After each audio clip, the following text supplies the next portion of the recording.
माताएं, बहनें, भाई हैं, अपने धर्म के अज्ञानतावश धर्म को न जानने वाले लोग दूसरे धर्मों के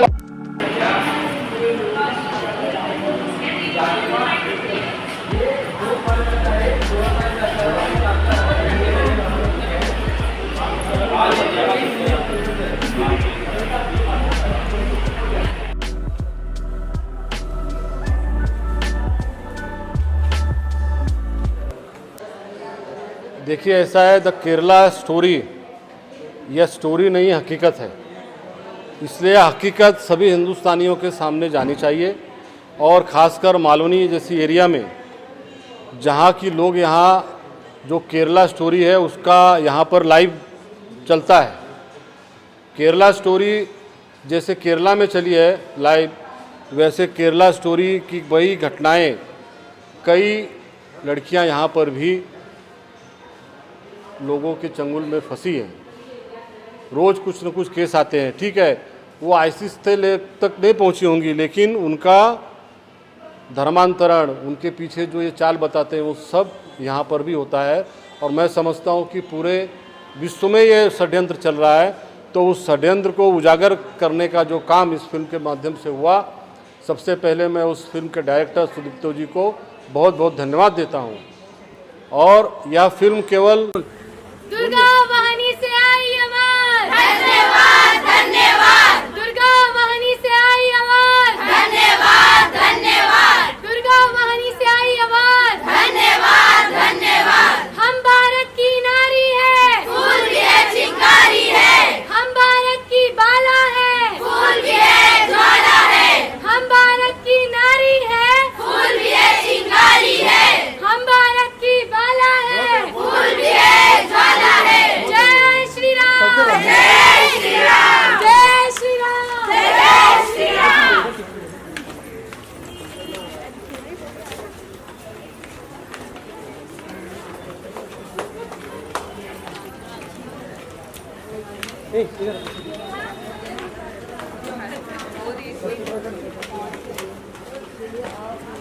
बस नहीं बाइट बहुत हो गया, बाइट बहुत हो गया, बाइट बहुत हो गया, लंबा हो गया। मैम क्या बोलना चाहोगे इस मूवी के बारे में? क्या बोलने का, ये अच्छी मूवी थी। आपको कैसी लगी? क्या नहीं मतलब अच्छी लगी। आपको कुछ कहना है?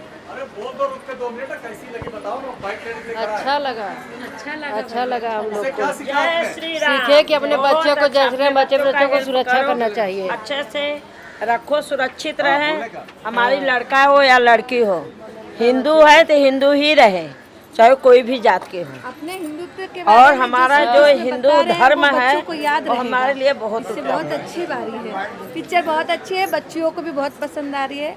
और ये अच्छा है कि हमें इसके द्वारा सीख मिल रही है। जो माताएं भी जो पीछे रह जा रही नहीं, वो पढ़ाई लिखाई के दायरे दे रही थी, लेकिन इससे बच्चियां कैसे भूल जा रही, यंग सिस्टर कैसे पीछे जा रही थी, वो आगे जा रही। जो प्रयास फाउंडेशन के अध्यक्ष ब्रजेश सिंह ने आप लोगों को मुहैया बहुत अच्छा, उनके लिए बस बहुत अच्छा धन्यवाद है कि बहुत अच्छा, और इसी तरह वो प्रेरित करते रहे, हमारे लिए उपलब्ध करवाया, प्रेरित करे वो हमें इसी तरह। और हमारा तो हमारे देश की सनातन लड़कियों से एक ही कहना है कि तुम दुर्गा बनो, काली बन, पर कभी ना बुरके वाली बन।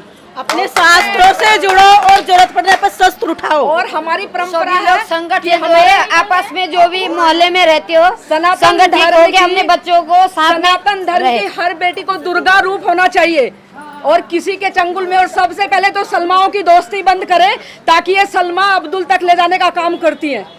इन सलमाओं को, सबसे ज्यादा इन सलमाओं की दोस्ती से हमारे हिंदुस्तान की हर बेटी दूर रहनी चाहिए, क्योंकि वो अब्दुल्लों तक मिलाने का काम वो सलमा ही करती हैं। तो ये हमारे सनातन धर्म की हर बेटे से मेरा विनम्र निवेदन है कि वो अपने माता पिता का मान सम्मान करें, अपने संस्कृति का पालन करें और अपने उनके माता पिता सम्मान से समाज में जी सके, ऐसा उदाहरण बने अपने देश के लिए। और यही हमारी, अगर तुम्हें आदर्श बनना है तो लक्ष्मी बाई तुम्हारी आदर्श होनी चाहिए, दुर्गावती तुम्हारी आदर्श होनी चाहिए, और उसी के उनका अनुकरण करके तुम्हें अपने देश और धर्म के लिए आगे बढ़ना चाहिए।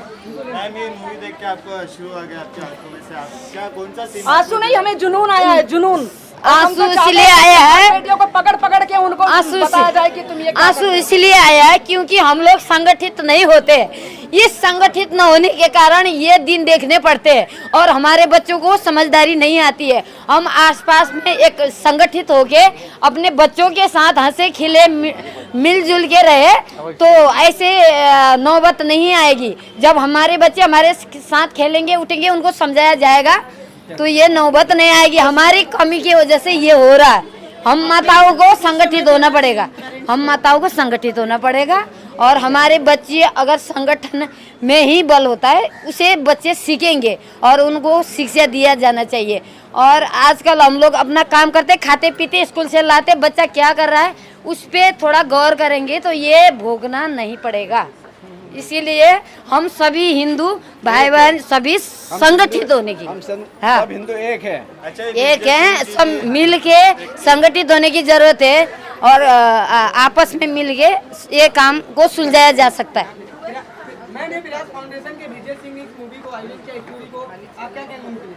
उनका बहुत बहुत धन्यवाद है। आज की युवा पीढ़ी बहुत ऐसे ही हो रहा है और इसको एक दोहरी नीति अपनाने से छोड़कर वो सभी ऐसे जैसे विजय सिंह ने अपना एक हिंदुत्व के प्रति अपने भाव दिखाए हैं, वैसे हर नेताओं का ये फर्ज होता है कि वो अपनी सनातन संस्कृति के हेतु दो रास्ते छोड़ के एक धर्म के रास्ते पर चले। ये हिंदुस्तान हमारा, हमको सबसे पहले हिंदू राष्ट्र की मांग करते हैं। हमारा हिंदू जल्दी से जल्दी हिंदू राष्ट्र घोषित होना चाहिए हमारा देश। मैम आपका क्या कुछ कहना है केरला स्टोरी देख के, आपको क्या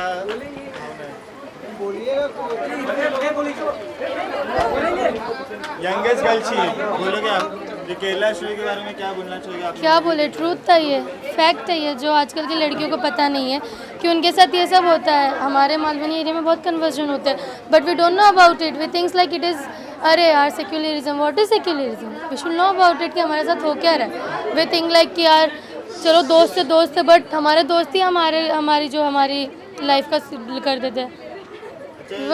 सलमा जैसे जो कार्य करते जो लड़की सप्लाई करते ईरान में जाके, इनके बारे में क्या कहना चाहिए? तो ऐसे कोई अभी हम तो जैसे as we stay in slum area we don't know about it, we think like we make it fun. हम इसको फन ही समझेंगे ना, हम दोस्तों में हाथ लगा के घूम के चलते बट अभी इतना हमको कुछ नहीं पता, ये लड़कियों को कुछ नहीं पता है। इनको मैंने लेके आया, इनको कुछ पता नहीं था इसके बारे में बट अभी हमसे लोग जुड़ के इनको पता चलेगा इसके बारे में। और इतना बड़ा जो आप बोल रहे हो अभी सलमान या जो भी है इराक में सप्लाई करते, we even don't know about it, we get to know about it. Kerala के बारे में इधर भी बहुत होता है, अगर इधर का भी हम लोग ने जांच किया या एनालाइज किया तो हमें इधर से भी बहुत सारी इन्फॉर्मेशन मिलेंगी, कितनी लड़कियां इधर से इधर होती हैं। अच्छा इस मूवी को ये जो स्टोरी है इसको कुछ राज्यों में बैन कर दिया, उसको क्या कहते हैं? बैन कर दे तो वो उनकी बदनसीबी है। उधर से ऐसी कई न्यूज़ मिलेगी, इनको क्या पता उनकी बेटी जिन्होंने ये बैन किया उनकी दूसरी बेटी कन्वर्स करके दूसरे देश में मिले।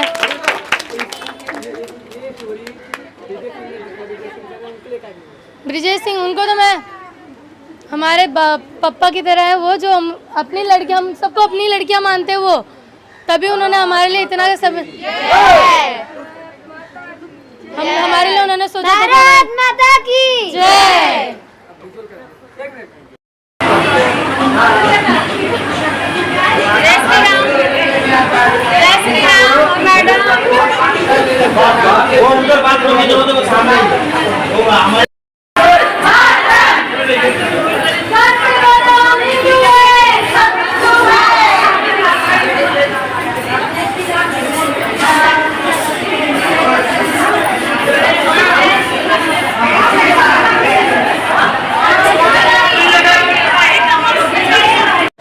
नहीं बहुत अच्छा बताए, रोना आता है इससे देख के, बहुत अच्छा बताए। फिल्म बनाने वाले भी बहुत धन्यवाद है इसका कि हर माँ बाप को सबको ये पिक्चर देखना ज़रूरी है। क्यों मेरा तो पाँव अभी ठीक नहीं रहा, मेरा तो अभी कि मेरा हार्ट अटैक आ जाएगा ऐसा हो रहा है मेरे को ये देख के कि हमारी भी बेटी हो है, हम लोग ये एरिया में रहते हैं, हम लोग को बहुत दर्द हो रहा है पिक्चर देख के। धन्यवाद बनाने वाले को, मेरा साथ देते रहो, धन्यवाद है इन लोग का। Okay ma'am, thank you. आ जाइए भाई, पानी दो इनको। मुसलमानों ने भी देखनी चाहिए, उनको भी समझना चाहिए कि वो उनकी पीढ़ी को, उनके बच्चों को वो आईसीस में भर्ती करना चाहते हैं या डॉक्टर बनाना चाहते हैं। अब्दुल कलाम बनाना चाहते हैं या आईसिस का कमांडर बनाना चाहते हैं, ये उनको भी देखनी चाहिए कि उनको अपनी ज़िंदगी जीनी है या दूसरों की ज़िंदगी लेनी है। इस जन्म की बात करते हैं अगर वो, तो इस जन्म में उनको अच्छा जीवन अपने समाज के साथ में निभाना है, क्या ज़बरदस्ती दूसरों के चक्कर में पड़कर दूसरों को ख़राब करने का काम को करना है। ये मुसलमानों को भी सीख देगी सिर्फ, और उनको आगे बढ़ने के लिए इस ज़िंदगी में कुछ अच्छा करने का शायद इससे वो भी मन बना सकें। और हिंदुओं को तो देखना ही चाहिए। देखिए फिल्म का इतना प्रभाव होता है कि मैं आपको बताऊं कि ये फिल्म वाले जो है बेसिकली तो एंटी हिंदू फिल्में चलाते आए हैं अभी तक। पिछले कुछ सालों से ये हुआ है कि हिंदुओं की फेवर में या जो हकीकत है वो भी दिखाने का साहस यह फिल्म कर रहा है। आप पहले देखोगे कि हमारे देव ऋषि नारद को इन्हीं फिल्म वालों ने एक चुगलखोर के रूप में प्रस्तुत करते करते इस मकाम तक पहुंचा दिया कि अगर किसी का नाम नारद रख दो तो सोचेगा कि ये चुगलखोर है। देव ऋषि की इतनी महिमा और उनकी इस महिमा को उन्होंने इतना डाउनग्रेड करते करते फिल्म के माध्यम से कर दिया। तो ये उस समय कोई आवाज़ नहीं उठाया कि भाई ये आप क्या कर रहे हो, क्योंकि हिंदू सही सुन रहे हैं। हिंदू सबकी सोचता है, वो फिल्म को फिल्म में मनोरंजन की तरह देखता है, लेकिन समाज पे असर तो पड़ा। तो इस तरह की फिल्मों का जो हकीकत दिखाती हैं, जो फिल्में हकीकत पर बनी हैं, जैसे इसके पहले कश्मीर फाइल आई थी और बहुत सारी पिक्चरें आएंगी, तो वो एक नया इतिहास रचेंगी और लोगों के अंदर नव चेतना पैदा करेंगी। लोग इस फिल्मों से सीख लेंगे और जो उनके दैनंदिन जीवन में जो फिल्म के माध्यम से भी और जो उनको एक्सपीरियंस होता है कि भाई जो दिखाया हो तो हमको दिख रहा है सामने, जो द केरला स्टोरी में दिखा रहे हैं वो मालोनी के अंबुजवाड़ी में दिख रहा है, वो कल्याण में दिख रहा है। कल्याण से लोग आईसिस में 3 यूथ भर्ती हुए, पता है आपको। मालोनी से 3 यूथ गायब हैं। तो ये केरला स्टोरी तो कंटिन्यूअस सीरियल है, ये कोई बंद नहीं होगा, इतिहास नहीं है कि स्टोरी है और बन गया। लोगों का ये प्रोसेस ऑन गोइंग प्रोसेस है, ये कहीं ना कहीं ऑन गोइंग प्रोसेस रुकना चाहिए। इसके लिए सभी को साथ आकर इस देश के लिए, इस मट्टी के लिए, इस मातृभूमि के लिए काम करना चाहिए। जैसे कि आपने कहा कि मुसलमान को देखनी चाहिए फिल्म, यहाँ पे मुसलमान बहनें भी फिल्म देखने आई है, आपने किया? यहाँ नहीं आई हैं, करने वाले हो आगे हाँ, आपके द्वारा अगर वो देखना चाहेंगे तो जरूर करूँगा। उन्होंने देखना चाहिए कि उनके बच्चे को क्या बनाना है, उनको आईसिस का कमांडर बनाना है या अब्दुल कलाम बनाना है, उन्होंने सोचना है। कोई भी माँ अपने बच्चे के अच्छा सोचती है ना कि भाई मेरा बच्चा डॉक्टर बने, इंजीनियर बने, तो वो सोचेगी ना कि नहीं सोचेगी। सर आपने एक बहुत बड़ी बात बोली कि मालूम भी ऐसा हो रहा है कि यहाँ से युवक गायब है, क्या इसकी शिकायत आपने कभी की है किसी से? अरे उधर NIA के पास है उसका रिकॉर्ड। सर इस मूवी को लेकर कुछ राज्यों ने बैन और कुछ राज्यों ने टैक्स फ्री कर दिया है, तो उसको लेकर क्या कहेंगे? देखिए वो पॉलिटिकल मुद्दा है। ये जो भटक रहे हैं मुसलमान, उसके पीछे ये तुष्टीकरण का बहुत बड़ा हाथ है। क्योंकि क्या होता है, जब देखो आपका बच्चा, अगर आप अपना भी मानते हो, अगर आपका बच्चा जिद करता है तो आप उसकी हर डिमांड पूरी करते जाओ। नहीं जिद करता है तो आप मन में मान लो कि नहीं मैं ये करूँगा तो अच्छा होगा, तो वही लड़का बिगड़ता है। वही लड़का बिगड़ता है जिसकी सब जिद पूरी करते हो और कुछ अपने मन से ही सोच लेते हो, अरे मैं इसको ऐसा नहीं करूँगा तो नाराज़ हो जाएगा, भाग जाएगा, पढ़ेगा नहीं। और जिस बच्चे को आप संस्कार में रखते हो, उसको आप ये करके रखते हो कि भाई नियम कानून में रखते हो, घर के हिसाब से रखते हो, सब जिद पूरा नहीं करोगे। जो ज़रूरी है, जो उसके लिए ज़रूरी है, जो समाज के लिए ज़रूरी है, वही आप करोगे, वही लड़का लायक निकलता है। सर इस फिल्म के जो निर्माता हैं विपुल शाह, तो ऐसे लोगों को कुछ धमकियाँ भी मिल रही हैं और कुछ ऐसे नेता भी है जो धमकियाँ दे रहे, क्या कहेंगे? वो मूर्ख हैं जो धमकियाँ दे रहे हैं। लोग ऐसा सोचते हैं कि ये जो है जो धमकियाँ दे रहे हैं, उनको लगता है कि ये उनके घर तक नहीं आएगा। प्रॉब्लम किधर है कि जब तक घर तक नहीं आता है तब तक लोगों को समझ में नहीं आता है। जब उनके घर तक आएगा तब उनको समझ में आता है और उसके बाद वो नतमस्तक हो जाता है, उनके साथ में खड़ा नहीं रहता है। इस समाज में ऐसा ही होता है कि एक बाजू का लड़की चला गया तो उसके बगल वाले को फ़र्क नहीं पड़ता, वो सोचता है अरे वो तो नालायक थी। लेकिन जब उसके घर में वो घटना होती है तब वो जागता है, अरे बाप रे बाप, ये नालायक नहीं थी, ये षड्यंत्र है। देखो प्रेम और ये अलग चीज़ हो गया, लेकिन षड्यंत्र ये बहुत ख़राब चीज़ है।